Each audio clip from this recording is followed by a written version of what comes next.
Let me take you through some of the points that he has highlighted.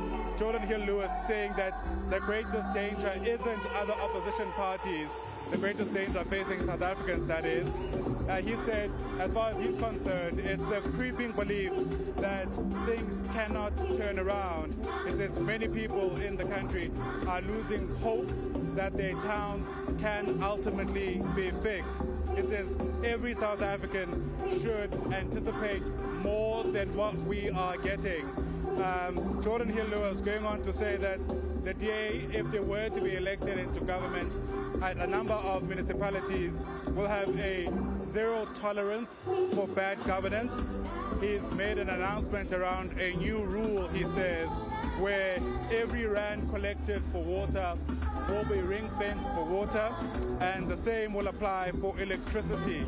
Geordin Hill-Lewis saying your money will no longer be used as a political slush fund. This is important because, of course, we've seen National Treasury earlier this year ring-fencing some of the equitable share for a number of municipalities.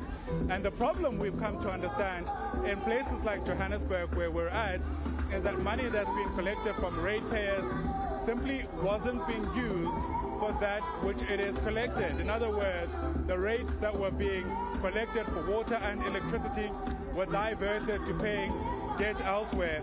The DA has obviously taken note of this and is giving an undertaking as part of their promises that under their rule the situation will be very different. But it was interesting to also hear Geordin Hill-Lewis speaking about how technology will ultimately be used to fix some of the long-standing problems in a number of municipalities, and that has to do with illegal connections and failing infrastructure. We do know, of course, that this has been, if you like, a thorn in the side of the incumbents throughout the country.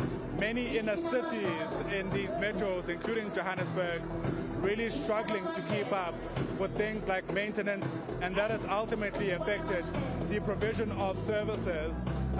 In the lead up to essentially the local government election, and in fact the national election in 2024, so much was said about how load shedding really came down to a failure to maintain infrastructure. So much of that rings true when it comes to the provision of water. We understand that, of course, the maintenance hasn't been where it should be, and that's what has ultimately led to the water problems as we see them. Geordin Hill-Lewis essentially saying that they will employ technology to finally attend to some of these issues. And then, of course, rounding off the speech by speaking about how the DA will serve everyone. We will govern for everyone, says Geordin Hill-Lewis. That is our promise. And in fact, it is the DA's central motto as they launch this manifesto. In 2021, the salient points, if you like, or in fact, the refrain was that the DA gets things done. This time around, we're told that they will serve everyone.